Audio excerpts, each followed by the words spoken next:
Hello दोस्तों आज हम लोग बात करने वाले हैं प्रोफेसर हिग्स की जो सब्स्टिट्यूशन इफेक्ट और इनकम इफेक्ट है उसके बारे में। और हम कंपेयर करेंगे स्लट स्काई अप्रोच से। देखेंगे कि दोनों के बीच में क्या डिस्टिंग्विश है और किस तरीके से इसका एनालिसिस किया जाता है। चलिए, सबसे पहले जब हम प्रोफेसर हिग्स की बात करते हैं तो हम एक चीज जो एनालिसिस करते हैं सबसे फर्स्ट ऑफ ऑल वो ये है कि कंज्यूमर इक्विलिब्रियम। देखिए, एक कंज्यूमर इक्विलिब्रियम, अगर मैं आपको एक सिंपल सी चीज ये कहूं कि भाई इंडिफरेंस कर्व, और जहां पे इंडिफरेंस कर्व से एक बजट लाइन जो इंटरसेक्ट होकर निकलती है, एक कंज्यूमर सबसे ज्यादा जो मैक्सिमम सेटिस्फेक्शन में होगा वो होगा ये वाले पॉइंट पे। ठीक है, इस पॉइंट पे एक कंज्यूमर मैक्सिमम सेटिस्फेक्शन पे होने वाला है। अच्छा, यहां तक तो सिंपल कंज्यूमर इक्विलिब्रियम का कॉन्सेप्ट है, कोई खास नहीं है, कुछ भी नहीं है ना। कंज्यूमर इक्विलिब्रियम ये वाली बात है, ये आपने पढ़ रखा होगा। कहानी में ट्विस्ट कहां से आता है? कहानी में ट्विस्ट आता है कि जब कोई प्रोडक्ट, एक प्रोडक्ट जो है वो अगर सस्ता हो जाता है, तो सपोज करिए कि जैसे ये चॉकलेट है और ये आइसक्रीम है। मैं आपको अलग और एक बार बना के बता देता हूं मैं, जैसे 3 4 5, जैसे ये आइसक्रीम है ना, और 10 रुपए की आइसक्रीम है, और ठीक उसी तरीके से ये चॉकलेट है और 10 रुपीज ये चॉकलेट है। ये बजट लाइन क्या शो करती है? एक्चुअली सब्स्टिट्यूशन इफेक्ट पे परफेक्शन के लिए, अगर आप बहुत अच्छे तरीके से डिटेल में सब्स्टिट्यूशन इफेक्ट पे समझना चाहते हैं तो एक बार ये देखिए कि मतलब ये बजट लाइन ये शो कर रही है कि आप 5 आइसक्रीम परचेस कर रहे हैं, 5 आइसक्रीम परचेस कर रहे हैं, एक आइसक्रीम 10 रुपए की है, तो 50 रुपए, 50 रुपीज जो है आपने यहाँ पे आइसक्रीम पे खर्च किए। और यहाँ पे 5 चॉकलेट आप परचेस कर रहे हैं, एक चॉकलेट अगर 10 रुपए की है तो 50 रुपीज आपने चॉकलेट पे खर्च किए। जैसे मैंने बताया, कहानी में ट्विस्ट क्या आता है? कहानी में ट्विस्ट तब आता है कि जब कोई एक प्रोडक्ट सस्ता हो जाए। सपोज करो ये जो चॉकलेट है, अब ये चॉकलेट है, ये सस्ती हो गई, 10 रुपए की जगह 5 रुपए की चॉकलेट हो गई। अब जब ये चॉकलेट 5 रुपए की हो जाएगी तो 50 रुपए तो आप इसके ऊपर खर्च ही कर रहे हो, तो इसका मतलब आप ज्यादा चॉकलेट परचेस कर पाओगे। इसका मतलब आप 10 चॉकलेट परचेस कर पाओगे। क्यों? 50 रुपए आप चॉकलेट के ऊपर खर्च कर रहे थे और पहले 5 चॉकलेट आ रही थी। अब क्योंकि चॉकलेट सस्ती होगी, 5 रुपए की आ रही है, तो अब आप 10 चॉकलेट परचेस कर पाओगे। ये है एक्चुअल कहानी में ट्विस्ट, और यही हमारा एनालिसिस का पार्ट है। हम इसी के ऊपर एनालिसिस करेंगे और यही सब्स्टिट्यूशन का बेस बिल्डअप करेगा। चलिए, तो होप सो आपको ये चीज समझ में आई होगी। हम यही काम यहां पे करने वाले हैं इस जगह पे। जब अगर कोई एक प्रोडक्ट सस्ता हो जाता है तो उस प्रोडक्ट को सस्ता होने के लिए, सपोज करिए कि ये मैंने काफी एलोबरेट करके बड़ा डायग्राम बनाया है मैंने, ताकि हमें काफी कुछ यहाँ पे एनालिसिस करना है तो वो एनालिसिस हो पाए। तो अभी हम यहाँ इस पॉइंट पे थे, इस जगह मैक्सिमम सेटिस्फेक्शन, ये हमारा इंडिफरेंस कर्व 1 था।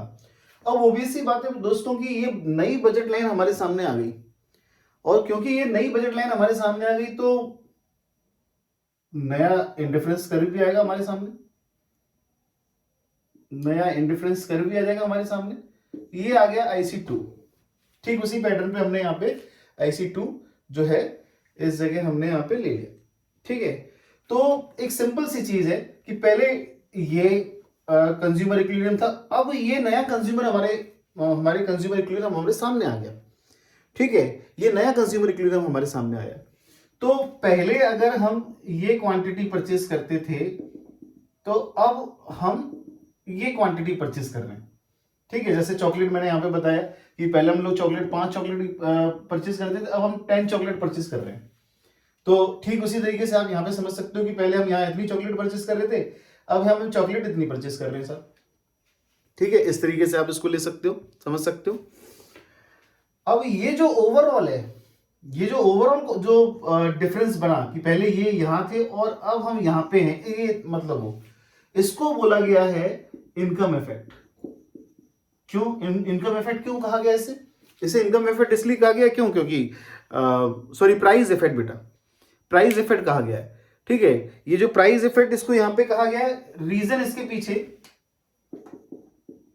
मिस्टेक है मुझसे यहां पे, हाँ जी, तो इसको प्राइस इफेक्ट क्यों, क्योंकि प्राइस पहले कुछ और थी और अब प्राइस कुछ और हो गई, तो ये जो चेंज ओवरऑल आया है ये किसकी वजह से आया है, ये इसी की वजह से आया है। जैसे यहाँ पे ये था कि प्राइस 5 रुपए, पहले 10 रुपए थी, अब प्राइस 5 रुपए हो गई, तो यहां से आप इस जगह आ गए, वही काम यहाँ पे हुआ है अगर एग्जैक्टली देखा जाए तो। चलिए, अब ये तो हो गया ओवरऑल प्राइस इफेक्ट। अब जरा ये तो हो गया, एक कहानी में ट्विस्ट आया। ठीक है, अब हम इसको एनालिसिस करते हैं। जैसे अभी हमने बात करी क्या कि पहले ये इंडिफरेंस कर्व था, लेकिन अगर ये प्रोडक्ट सस्ता हो जाता है, चीपर हो जाता है, तो फिर ये मूव कर जाएगा, ये प्रोडक्ट हमारा नया इंडिफरेंस कर्व ये आ जाएगा। अब इसको एनालिसिस करते हैं, ये जो ट्विस्ट आया इसको एनालिसिस करते हैं। कैसे भाई, एक चीज सोचने वाली बात है कि एक बंदा यहां पे खुश है, इस जगह इस इंडिफरेंस कर्व के साथ यहां पे खुश है इस जगह, और सोचने वाली बात है कि जैसे अगर आप 5 चॉकलेट परचेस करते हो, सस्ती हो जाएगी, तो आप क्या ज्यादा चॉकलेट परचेस कर लोगे, या फिर अगर ज्यादा चॉकलेट परचेस भी करोगे, है ना, मतलब पूरी की पूरी, ऐसा तो नहीं है कि आप ये सोच के गए हो बिल्कुल कि नहीं मुझे पूरे 100 रुपीज खर्च ही करने हैं। ऐसा भी तो हो सकता है कि नहीं यार 100 रुपीज खर्च नहीं करने मुझे, मैं मतलब अब सस्ती सस्ती मिल रही है, 5 चॉकलेट खा लेता तो 6 खा लूंगा, 7 खा लूंगा। मतलब जरूरी नहीं है कि आप अब 10 चॉकलेट परचेस करने वाले हो, है ना, पूरे 50 रुपीज खर्च करने वाले हो, ऐसा बिल्कुल जरूरी नहीं है, और ऐसा प्रैक्टिकली होता भी नहीं है। इसी एनालिसिस को यहाँ पे प्रोफेसर हिक्स ने यहाँ पे इस चीज को इलॉबरेट किया है। ठीक है, इसी पार्ट में, इसी एनालिसिस को उन्होंने यहाँ पे इसको इलॉबरेट किया है। कहते क्या है, क्योंकि ये नई बजट लाइन आ गई है हमारी, ये एक नई बजट लाइन आ गई हमारी, तो कहते हैं कि अब एक नई बजट लाइन जो इसके पैरेलल बनेगी वो हम यहां बना सकते हैं, है ना, बिल्कुल ठीक इसके पैरेलल, ये इसके पैरेलल, और पैरेलल भी ऐसे कि ये हम ठीक इसके पैरेलल बना रहे हैं, ये वाली नई बजट लाइन के साथ। ठीक है, तो हमने इसके पैरेलल बना दी है बजट लाइन। तो ये देखिए, पहले यहां पे हम इतनी आइसक्रीम परचेस कर रहे थे, ये इस पॉइंट पे, अब यहां पे हमने ये जो आइसक्रीम थी इसकी डिमांड हमने कम कर दी, और पहले अगर हम यहां इतनी चॉकलेट परचेस कर रहे थे, इस पॉइंट पे थे, तो अब देखो क्योंकि चॉकलेट सस्ती हो गई है, तो मतलब अगर मैं शुद्ध हिंदी में बोलूं तो ये बोल सकता हूं कि भाई चॉकलेट सस्ती हो गई है तो फिर आइसक्रीम क्यों खाना है यार, चॉकलेट खा लो ना। मतलब हमारा दिमाग ये बोलेगा यार, ये देखो आइसक्रीम, सब्स्टिट्यूशन इफेक्ट, अगर आप समझने की कोशिश करें तो सब्स्टिट्यूशन, सब्स्टिट्यूशन होता क्या है, इसकी जगह, एक की जगह पे दूसरा यूज कर लेना। अब वही चीज यहाँ पे हो रही है आपके साथ में। आप बोल रहे हो कि यार चॉकलेट, और ओबीसी बात होती है कि जब यहाँ पे चॉकलेट सस्ती हो गई तो उसका बेनिफिट क्यों नहीं उठाएं, फायदा क्यों नहीं उठाएं, ज्यादा से ज्यादा चॉकलेट पर, आइसक्रीम सस्ती नहीं हुई है, चॉकलेट सस्ती हुई है, तो आप सोचोगे यार आइसक्रीम छोड़ो, आइसक्रीम तो खाते हैं, मतलब महंगी है, ये खाते रहते हैं, चॉकलेट सस्ती हो गई इसका बेनिफिट उठाते हैं। तो वही चीज क्या हुआ, दिस इज सब्स्टिट्यूशन इफेक्ट। ये जो है ये सब्स्टिट्यूशन इफेक्ट है, और क्योंकि ये नया जो है, ये नया बजट लाइन आ गई है, तो फिर कहते क्या है कि ये नई बजट लाइन के हिसाब से अगर देखा जाए तो फिर एक नया पॉइंट अराइज होगा, जो कि इसी, क्यों, देखो जब इसको इतना सेटिस्फेक्शन में इसका काम हो रहा है, या IC1 पे काम हो रहा है, तो फिर वो क्यों बाद में अलग वो करे। अब देखो ये वाला पॉइंट भी इससे टेंजेंट होके बिल्कुल जा रहा है इंडिफरेंस कर्व से, इसी इंडिफरेंस कर्व से ये वाला पॉइंट भी बिल्कुल टेंजेंट होके जा रहा है। तो कहने का मतलब ये है कि ये पोर्शन है ना, तो एक पॉइंट जो इस वाली बजट लाइन पे था वो यहां था, इस जगह आप वो कर रहे थे, इस वाली बजट लाइन पे जो पॉइंट इंडिफरेंस कर्व, इसी इंडिफरेंस कर्व पे, क्यों, इस इंडिफरेंस कर्व पे सेम लेवल ऑफ सेटिस्फेक्शन रहने वाला है, और सेम लेवल ऑफ सेटिस्फेक्शन जब उसको सब्स्टिट्यूशन के साथ मिल रहा है, क्यों, आइसक्रीम कम कर रहा है और चॉकलेट ज्यादा कर रहा है, इतना ही सेटिस्फेक्शन, उतना ही सेटिस्फेक्शन, IC1 वाला ही सेटिस्फेक्शन जब उसको यहां पे सब्स्टिट्यूशन इफेक्ट में मिल रहा है, चॉकलेट बढ़ा के और आइसक्रीम करने के लिए, तो बोले यार उतना मजा आ ही रहा है, उसी इंडिफरेंस कर्व पे हूं मैं, उतना सेटिस्फेक्शन मिल ही रहा है। ठीक है, और यहाँ पे जो चॉकलेट सस्ती हो गई है इसको मैं ज्यादा यूज भी कर रहा हूं, और जो यहाँ पे वाई जो थी, मतलब आइसक्रीम थी, आइसक्रीम कम यूज कर रहा हूँ। तो जब उतना वो आ ही रहा है तो फिर मैं क्यों ना यहाँ पे शिफ्ट कर दूं इस चीज को। तो यहाँ पे ये एक नया पॉइंट अराइज आ गया, ये एक नया पॉइंट थोड़ा सा वहाँ पे वो हुआ, लेकिन यू कैन अंडरस्टैंड कि वो जो है वो किस तरीके से हुआ है। तो वो एक प्रकार से आप इसको कह सकते हैं, है ना। और बाकी जो ये वाला पोर्शन है, ये वाला पोर्शन, ये जो हम लोग शो कर रहे हैं, तो ये हो गया हमारा ये वाला सब्स्टिट्यूशन इफेक्ट। और ये वाला जो पोर्शन है ये हो गया इनकम इफेक्ट। तो कई बार जो बुक्स में आपने वो चीजें देखी होंगी कि भाई प्राइस इफेक्ट है, तो प्राइस इफेक्ट को प्राइस इस तरीके से लिखा हुआ, price effect is equals to substitution effect plus income effect.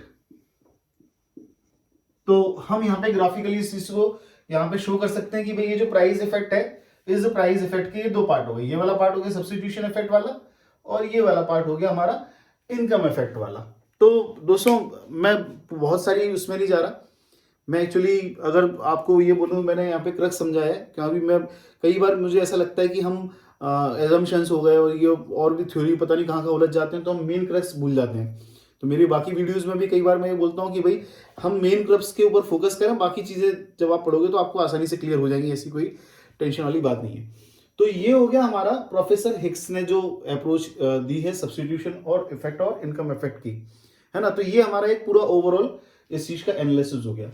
दोस्तों अब हम लोग बात करते हैं स्लट्सकाई अप्रोच के बारे में, कि उन्होंने क्या क्या उन्होंने इस चीज पे लेके, हाँ जी, अब हम स्लट्सकाई अप्रोच के बारे में हम लोग बात करते हैं कि उन्होंने क्या एडिशनल बताया इसके बारे में, क्या उनका एक मतलब इसके ऊपर एक अलग से ओपिनियन था, हम उसके बारे में यहाँ पे बात करते हैं। देखिए इस जो कॉन्सेप्ट है यहाँ पे, इस कॉन्सेप्ट पे तो वो बिल्कुल वैसे की वैसी चले। जैसे अगर मैं आपको बोलूं कि ये प्रोफेसर हिक्स की अप्रोच हो गई, और अगर मैं स्लट्सकाई अप्रोच के बारे में अगर बात करूं, ये काम तो एक बिल्कुल है ही है, मतलब करना ही है। अगर मैं एक अलग से ग्राफ बनाऊं, है ना, तो अलग से भी ग्राफ बनाऊं, तो मैं बिल्कुल इस तरीके से कह सकता हूं कि हाँ देखिए ये इंडिफरेंस कर्व,